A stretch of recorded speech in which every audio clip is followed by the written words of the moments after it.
Hi, ఎలా ఉన్నారు? Welcome to mini vlog. ఈ వ్లాగ్ లో దోసకాయ నిల్వ పచ్చడి ఎలా చేసుకోవాలో చూద్దాము.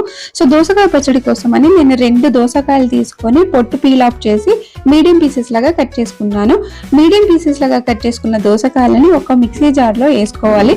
మిక్సీ జార్ లో వేసుకున్న తర్వాత అందులోనే మనం పీల్ ఆఫ్ చేసిన గార్లిక్ అండ్ 4 టేబుల్ స్పూన్ల కారము అండ్ 2 టేబుల్ స్పూన్ల సాల్ట్ అండ్ చిటికెడు పసుపు వేసి కచ్చా పచ్చగా గ్రైండ్ చేసుకోవాలి.